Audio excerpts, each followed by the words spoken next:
Welcome, everybody. Thank you guys so much for coming. Shout out to everybody who's here for Soul DXB and locally and internationally. Are you guys all from Dubai, from UAE? Who's from out of town? Okay, nice. So thank you for coming to our talk. I kind of want to just open by doing something that I learned to do recently at my kids' school. All right. So we do this little thing where we identify ourselves. So my name is Miss Info. My real name is Minya O. My pronouns are she, her, and hers.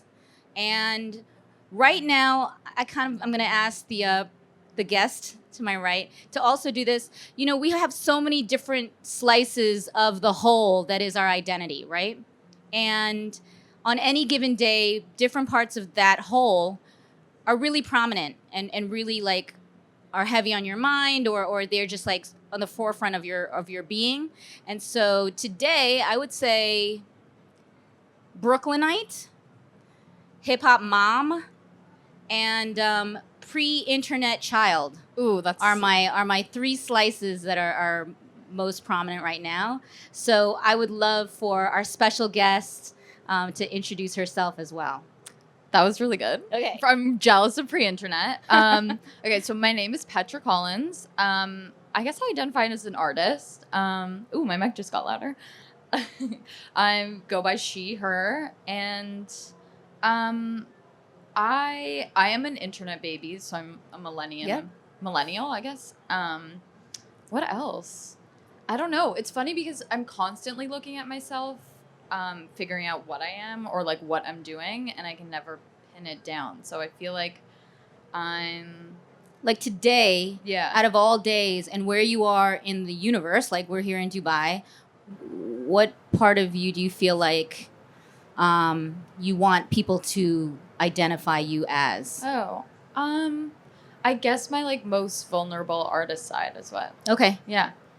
Yeah. So with that in mind, there's so many things that I want to talk to you about. It's interesting because a lot of times, especially at conferences like this, I'm in this super comfort zone where I'm talking to some hip hop OG that I knew when I was like a little baby. And so it's like, we're just recapping and going over old stories. But with you, as someone that I've watched grow in so many ways, both in your career and just in your work, I really feel like I have questions. Yeah. I want to know, okay, I think for the audience, I think we should give a little background. Where did you come from and what did you start with before you were Petra Collins, the big fashion photographer? How did you get your start? So I had always been creating art since I was little. It was like my form of therapy, basically. I grew up with like a lot of, I had a lot of trouble in school. I'm dyslexic, and my one way of communicating was through dance. Actually, it was my first sort of art. So I'm from Toronto, and I guess I grew up like just making things because I really needed to.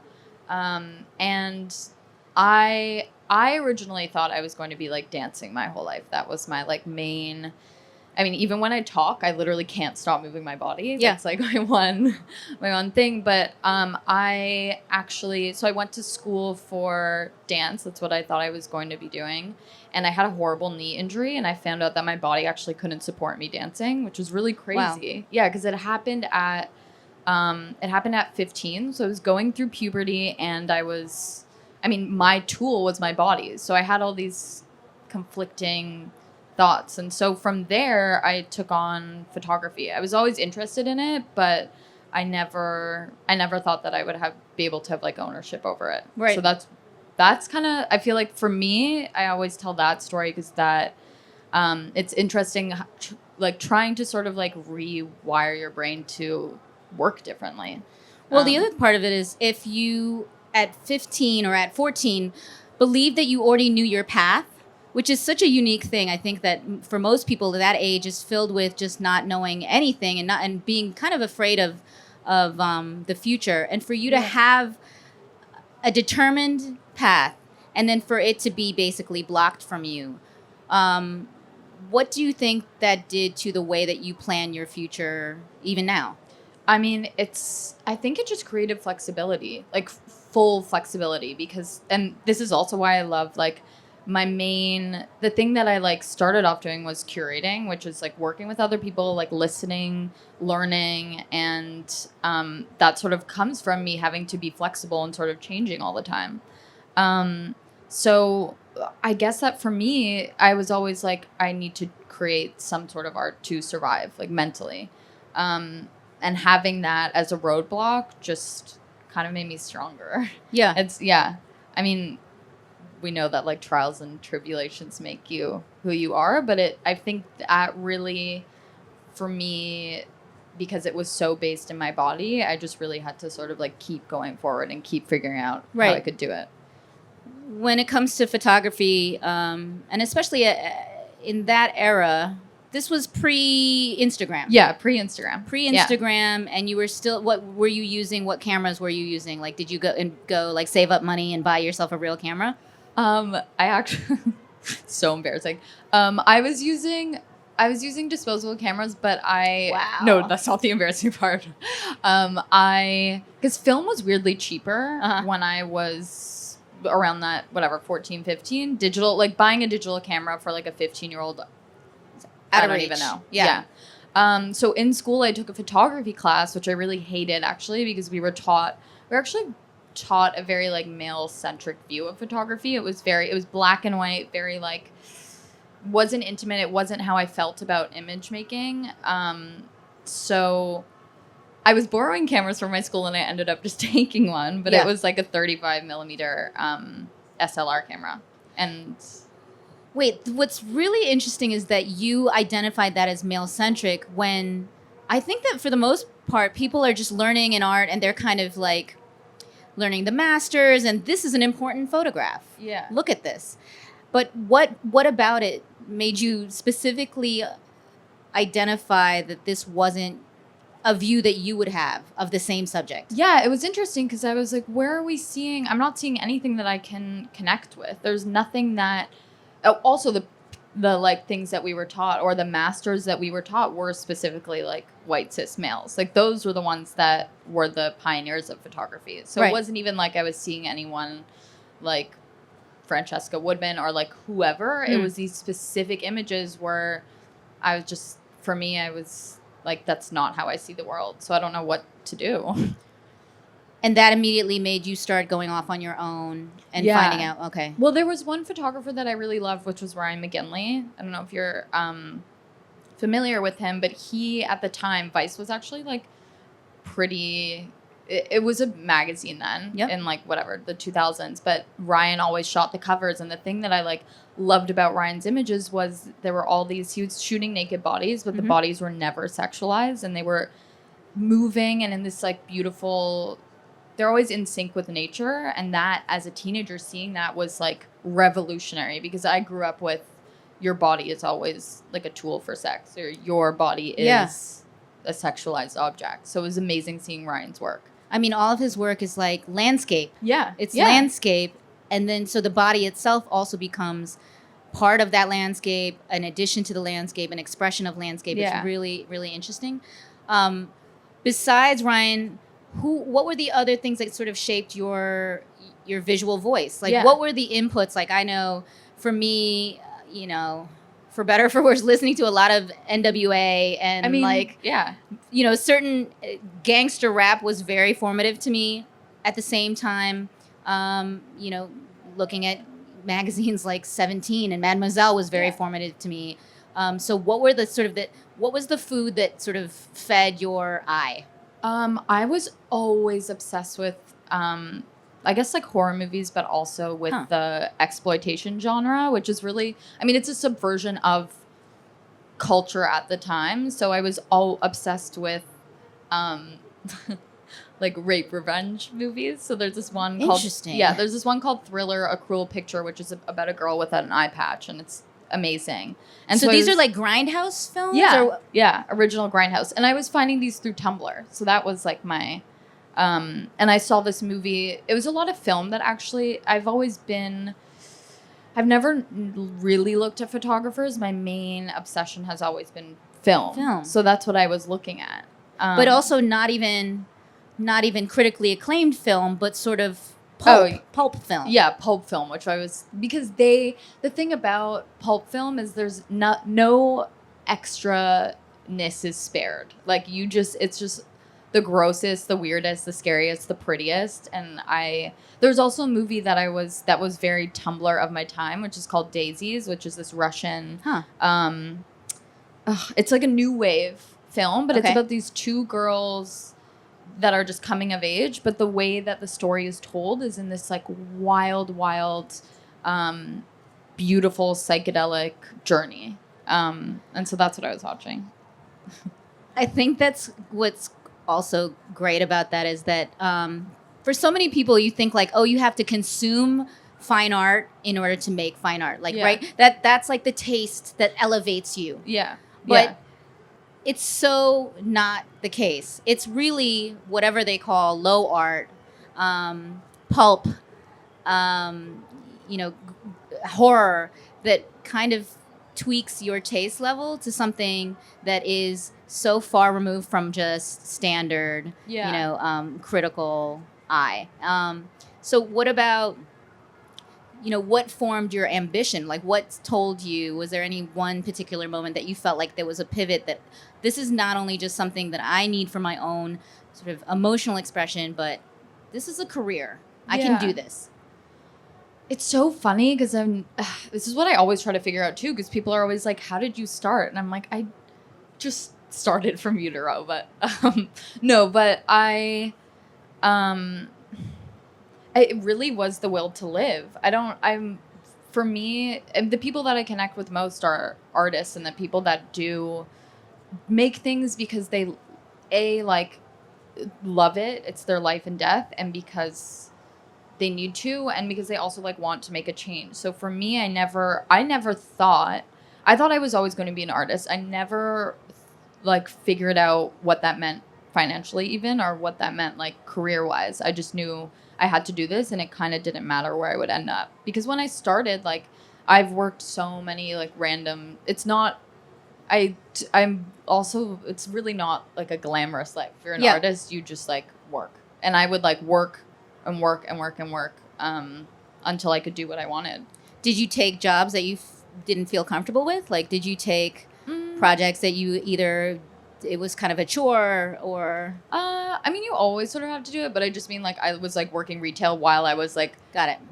Would maybe be in this magazine. This is when I was younger, but I remember people coming in and being like, why are you working here? Aren't you in this and this? And I was like, no, dude, art is not a career. Do you think that art and ambition are things that are opposed to each other? Because I think a lot of people, when they see your raw ambition, they think that means that you are less of an artist. But I think you can make things in your own, closet forever. But if you don't have a certain level of ambition, you will never go outside and show it to the world. Yeah. Well, that's the thing is it's funny.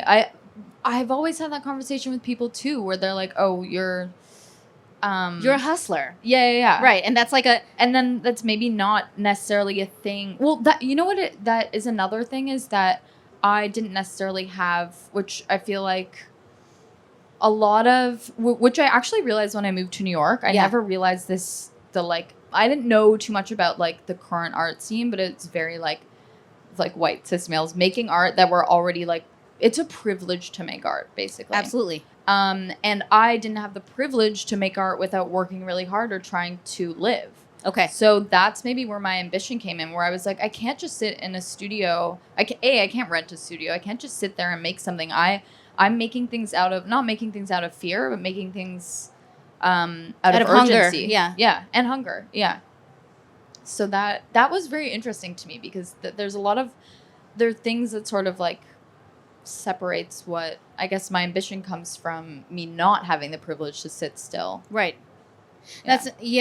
So I think moving forward, women in general have to reformulate their relationship with ambition and what people put on them and what they actually feel. Ambition is actually a will to live. Yeah, it really exactly. is. Exactly. And if you need to express to live, then that's you like, absolutely should. Yeah. You could go for it. Also, who is to say that you can't like go for whatever you want? Right. I think I guess it's a very specific thing with women too, where it's like unattractive or whatever. But Totally. I don't know. Be that. Yeah.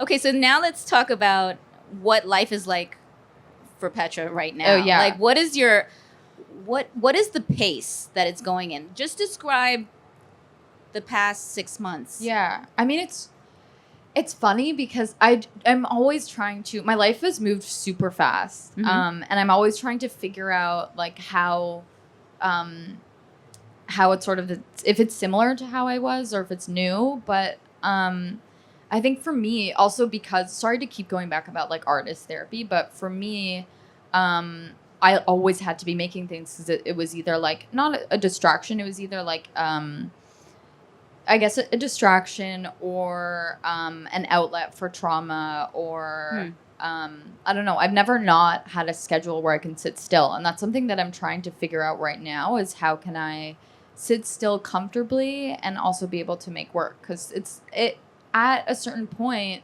like I would find myself exhausted and like shaky and like not okay. And I feel like at a certain point I was like, I also have to take care of my body. Right.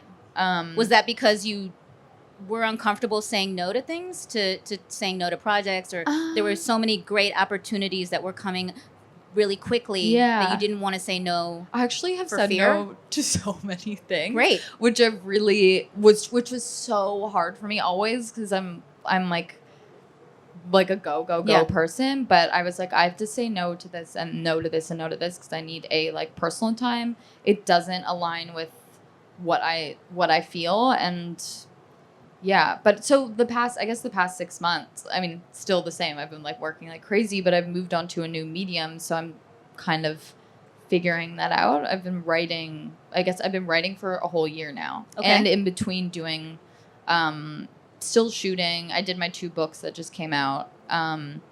But it's a lot of, I mean, I'm very lucky to be able to like travel is a big thing for me. I think it's something that I've finally like had the privilege to do. So when I was, I guess maybe I moved to New York. It's crazy because I moved to New York at 20 with a suitcase and I was living in a laundry room for like 2 years. So I like literally came from nothing. Yep. Like I remember as a kid, there were times where I was like, where am I going to get my food? Like, is my phone going to be shut off? And that like, I was just trying literally to survive. So the fact that I can say no to a project is in the interest of another project.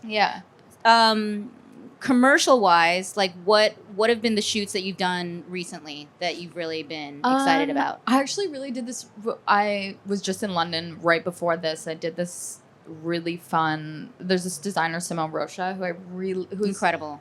Oh my God. But also the thing that I love about her, I feel like she's underrated, but what I love about her so much is her, I mean, first of all, her personality, but also her like ethos of making work. Like she's an artist, and the way that she's someone, I mean, she casts shows like they're like reality. Like everyone that she shoots and the whole world that she creates is so beautiful, and it's not asking for anything in return, which I like.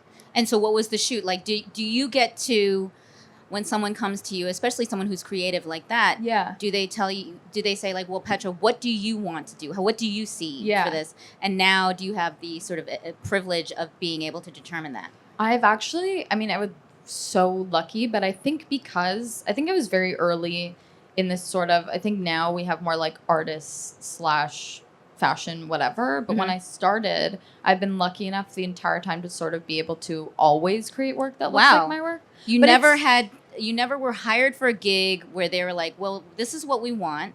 It looks like this, and you make this for us. Yeah. Well, I've had that, and then I've created something totally different. Hasn't gone down well. So, like, this is not what we asked for. They're like, well, this is really not what we, well, because I also. And then what happens? Do they reshoot it with someone else? Yeah.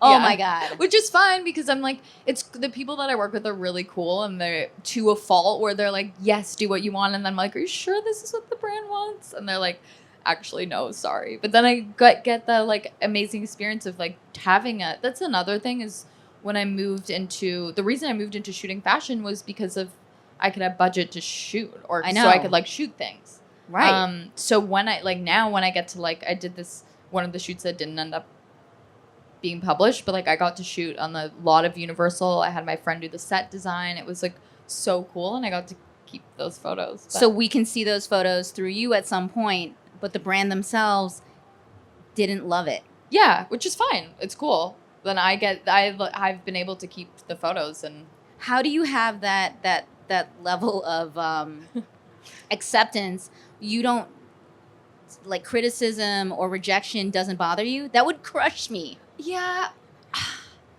I mean, it does. Oh my god, it does. I'm not like, yeah, it's fine, whatever. I was more bummed that the world didn't get to see it. Yeah. But I mean, this is another thing that I'm always have to constantly think about and constantly realize is like when you're an artist and when you move forward or constantly moving forward and creating new things that people haven't seen, not everyone's going to like it. And you might have to wait. Like, it's interesting because now I've seen a full cycle of capitalism happen with my work. So now I see, I'm like, oh, now you guys are like moving into the aesthetic that I was trying, or things that I've been trying to push for so long. So I think, a brand coming full circle where they're trying to actually simulate your vision. Yeah, but it's I literally you just have to take it. You're like, okay, I take it as a compliment where it's like I'm someone who's creating something new. It's not maybe not going to be received well, but hopefully in the future I like make some sort of move or change. That must be very fulfilling. It's like it's kind of like revenge. It's kind of like it's good when it's used properly, but when it's used not right, it's like such a bummer. Can you what's your DNA that you can identify in other works that you're like, I did that? Oh, is it a color scheme? Is it like an angle? Is it like it's also something that for me, I've always wanted maybe like someone else to tell me. And I don't want to say for it. Sure. So I'm not gonna say it. But I think anyone who knows my work can probably identify it. We've all seen it. Yeah. Many times. Yeah. What would you say is the work that you were the most proud of, even if it didn't end up being accepted? But what is like either the shoot or the image that kind of you still hold really near and dear to your heart? I'm trying to I mean, for me, it's always been when I figured out a new way to shoot something or a shift in things. So that's interesting because I'm glad that I can't just pick one because I feel like you should also, I know I'm like preaching self-love. I have a hard time practicing it. Yeah. But when you ask me that, I do, look inward and I'm like, I love this. I love this. I love this. I think I'm really proud of the style that I created in the beginning of taking photos. So I really love that I like found my voice and found that aesthetic, and that from there, I did that series called 24-Hour Psycho, which was of girls crying. And I did it with all flashlights with, gels on them, but it was basically such a departure from where I started, which was closer to like, not that I'm a documentarian, but closer to that. And that was a thing that was so fun and special for me to do because it was something that was so, I guess it was so emotional. It was, I've been a big advocate for, like mental health awareness or et cetera, because I've struggled with it. I have family who struggle with it. So I wanted to make this piece that sort of I wanted to create these sublime images of women crying. That's, that weren't necessarily like seen as weakness, but it's like a beauty. Yeah, a beauty, and not glamorizing it, whatever. It just like is. Because I was looking at when I was doing that, I remembered I went to school for criticism and curatorial practice, which I am so thankful that I did that. But I was looking at like Mark Rothko's work in the Red, the big like whatever. But I was obsessed with the fact that these colors or the grandness of these could, I guess, like almost exercise an emotion from someone. So that's what it's. Yeah. Do you think that work like that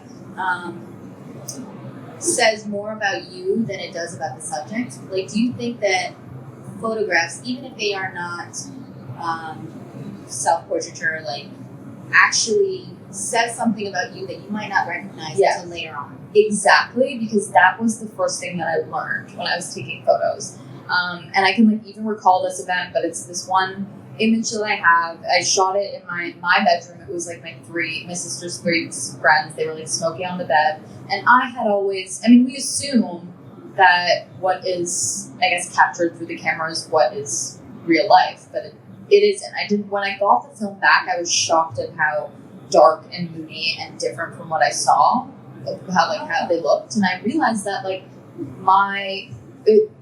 context is everything, and the fact that I was behind the camera and I was taking these photos and they were up front and they were feeling those feelings, everything came out on cameras.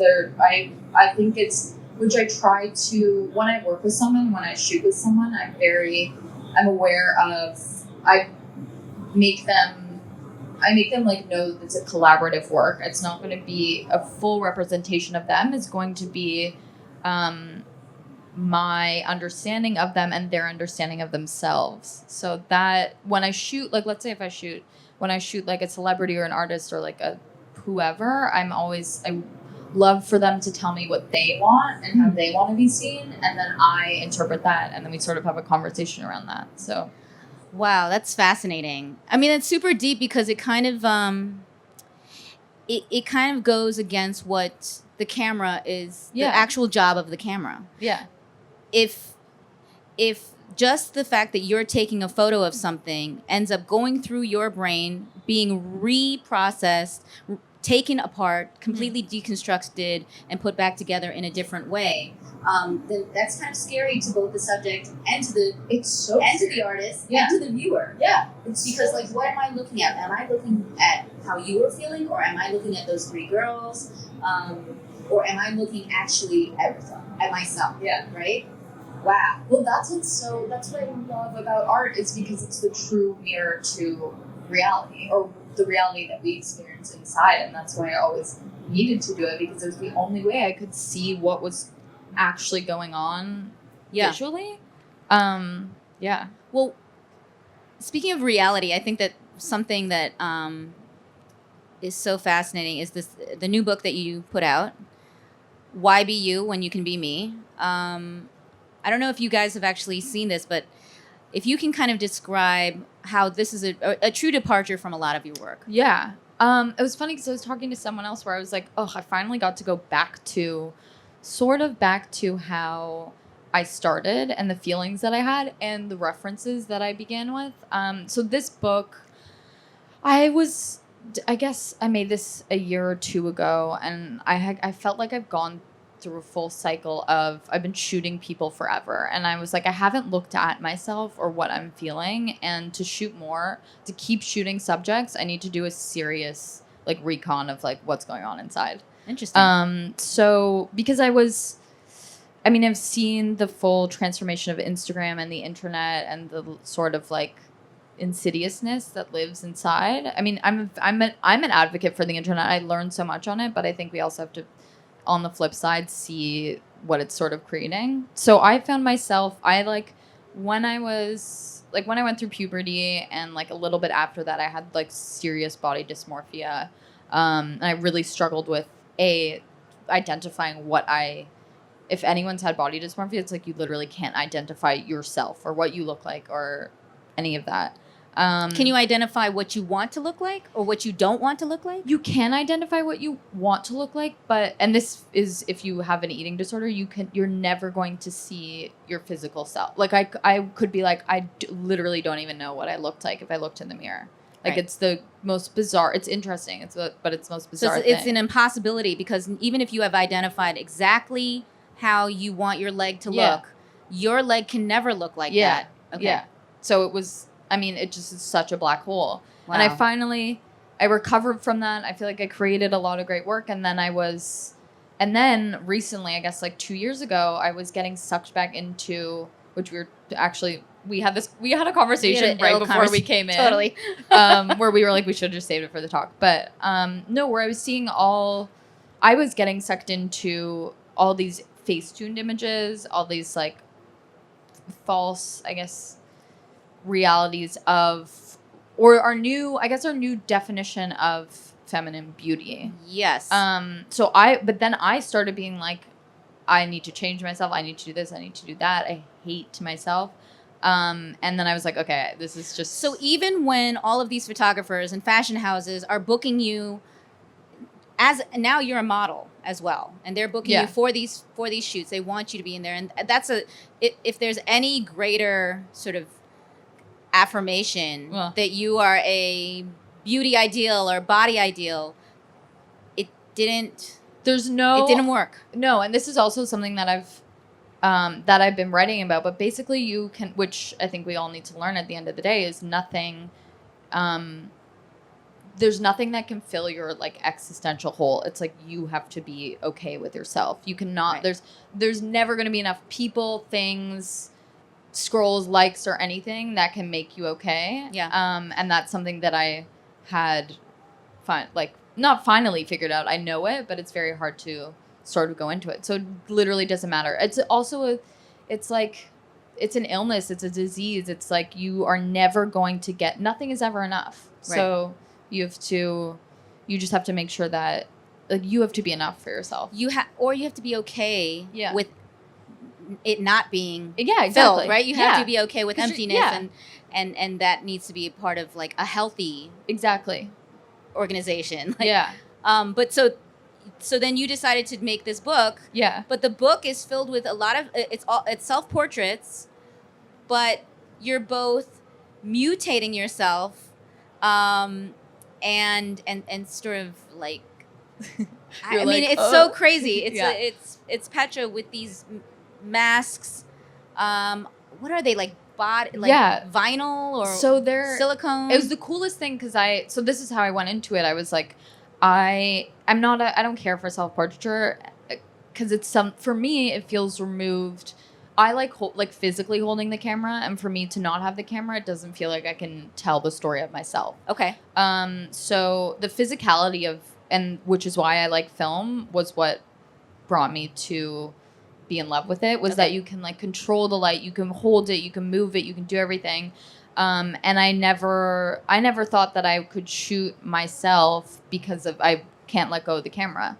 So I found this girl, Sarah Sitkin, who's an amazing artist, and her works are called, she did this work that I was obsessed with called bodysuits. And there are these suits that are molded of people's bodies. So it's silicone. It's basically like VFX. It's what you would make in movies. They're like Mission Impossible when they pull off the mask. Exactly that. They're wearing sorry, I'm just fixing my chair here.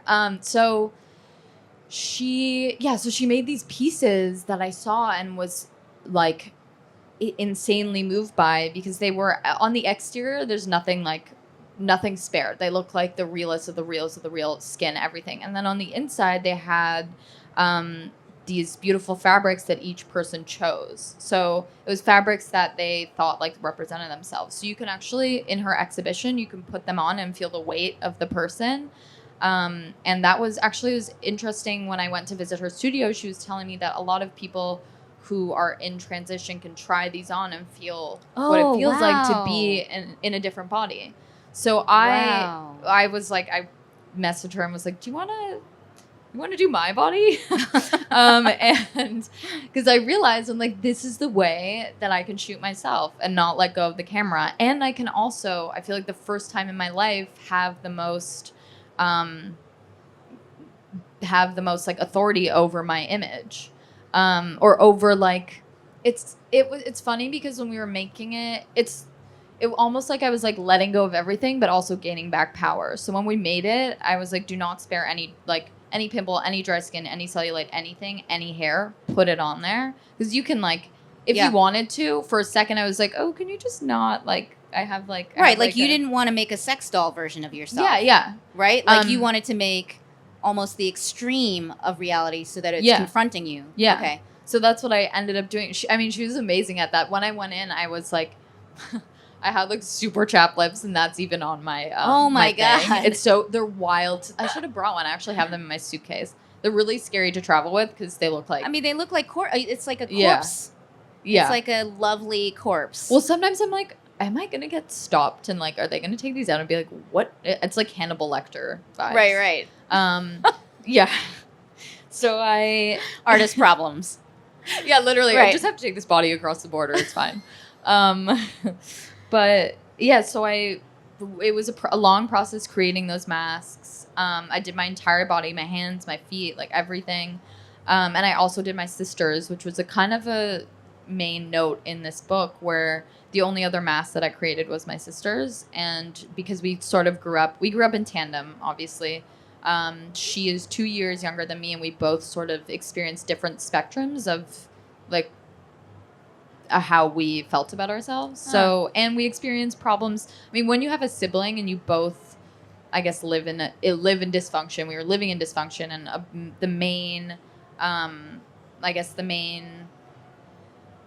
our main narrative as kids was that what we looked like was most important. So Wow. her and I went through this together. And I was like, if I'm going to be shooting myself, I should also be shooting with the person who was closest to me in that journey. So we took the masks back to Toronto, which is where I'm from. And I basically it was funny because when we finally finished the last shoot of it, I was like, I just had an exorcism. I felt so good. So much of like what I had always wanted sort of came out from inside me. So it's like this entire project was also a therapy exercise. Oh yeah. It was just it was for me. Wow. But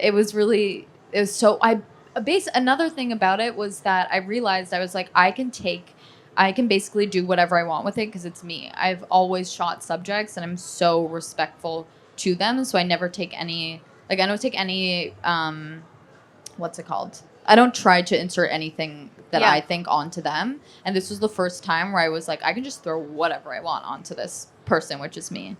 But what do you think was the thing that you threw onto yourself the most? It was like desires. There's a lot of like violence in it. It was everything that I sort of ever wanted my mind and my physical to be in, kind of. Yeah. And now that it's done, do you feel like you can put that in a place and walk away from it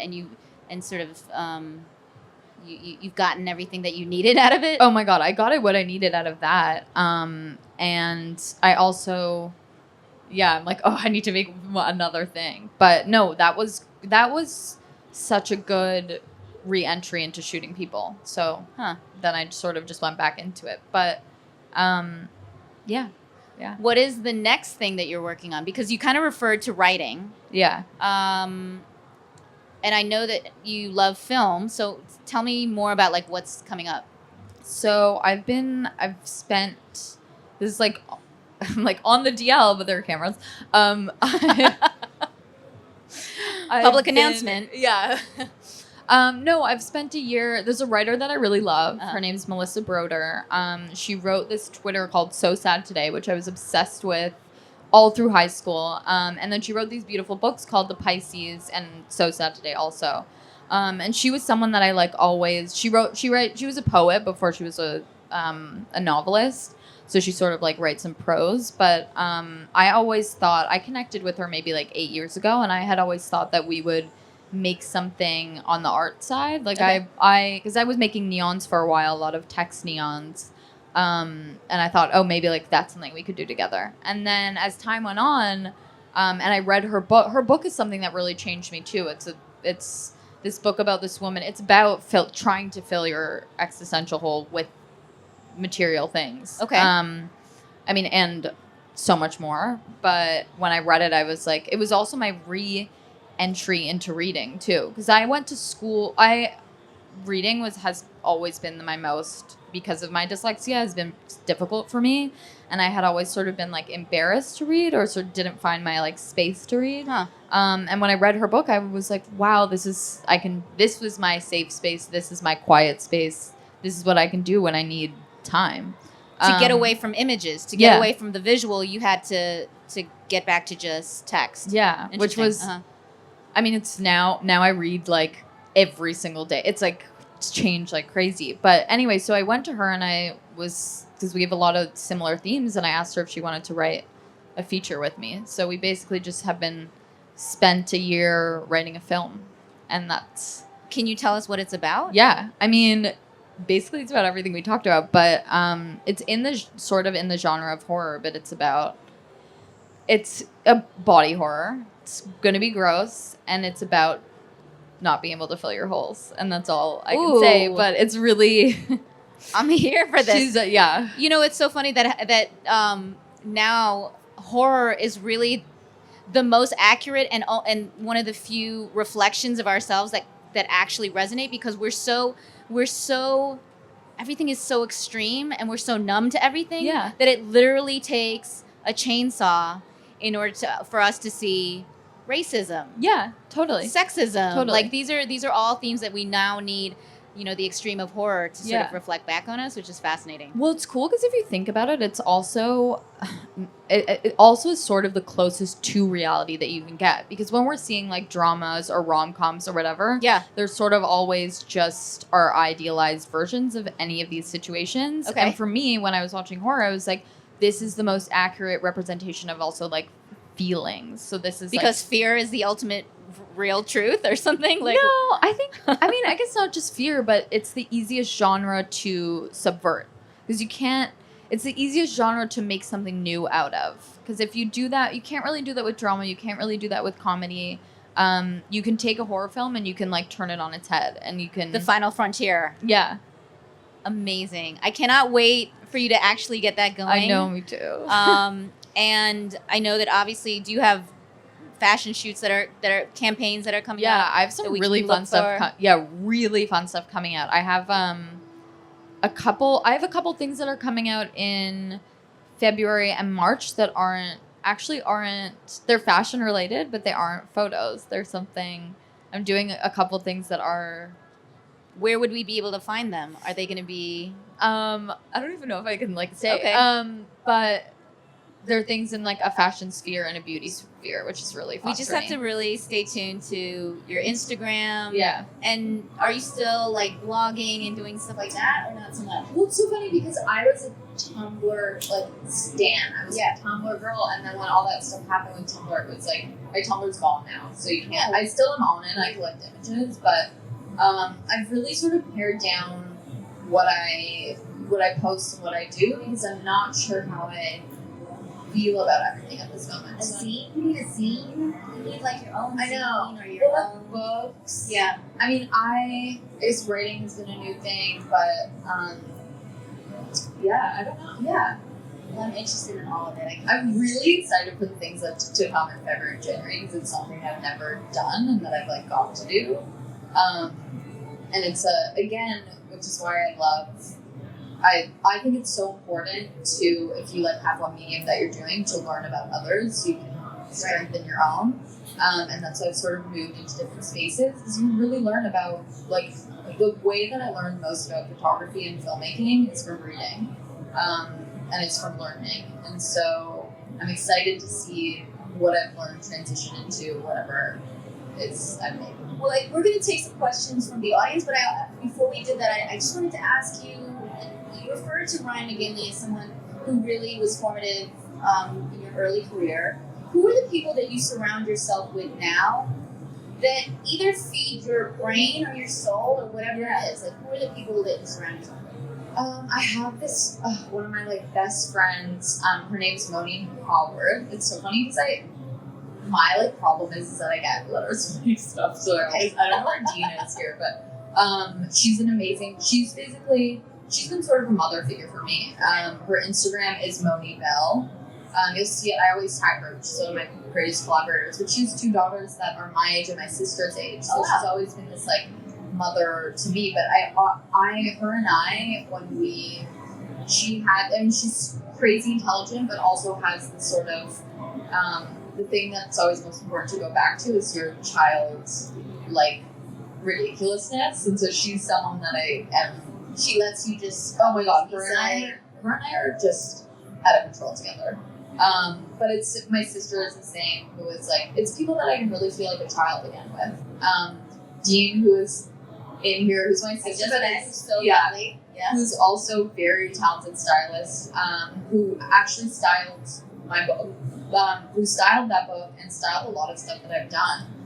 But it's basically just people who, like, Dean is like a child too, where we get to like, you get to be your like most vulnerable, silly, horrible self, and that's, yeah. Are there any new things that you are trying? Any new things that you are learning that you want to, like, hobbies and things like that? Oh my god, I'm obsessed with miniatures. Really obsessed. There's an artist that I love who's a friend of mine. Her name's Aaliyah. It's Aaliyah _ I think. Okay. But she makes these insane set pieces that are all miniatures. So it's her like pet snails Like on some like. Wes Anderson. Oh my god. No. It's like kind of like horror-ish vibes, some of them, but they're really, really good. A little darker than I like, just off your face. Like, I wouldn't think that you were like so dark, but I think that's an interesting personality aspect. So miniatures. Miniatures.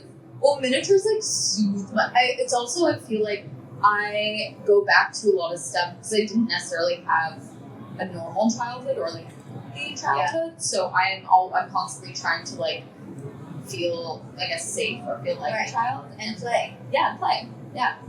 All right, you guys, I know. First of all, I can talk to her for hours, but I know there's some questions. Does anybody have any questions from the audience for Petra? Well, I won't really be able to see you, so Stand up. for like for no. Yeah, it's like so hard. And please introduce yourself. Hi. I'm Hi. Do we have a mic for that? Yeah. Hi. Oh, there. Okay. So, I was wondering, like, since you found your aesthetic and your style in shooting, are you scared to, like, experiment and go out of it? And, like, do you feel like people wouldn't like it if you did something that you didn't resemble the things that you had before? Totally. I'm always scared. I mean, with this new book, I was like, everyone's gonna be like, I mean, I had someone actually tell me, also, your outfit was so cute. I just like learned that. Just gonna give you, like, a little look. Yeah, like the fall. Yeah, no, I'm always so scared, but it's also something that is necessary in growing. You always have to change. Yeah. And sometimes I like would like to retreat and just continue to do what I'm doing, but you can't be stuck in your old ways. You have to keep learning and you have to keep changing. And if people don't want to go along with it, I am scared of that, but I just have to do it. What's the photographic style, or who's the photographer that you would love to like just try, just be in their shoes for a day and shoot like they shoot?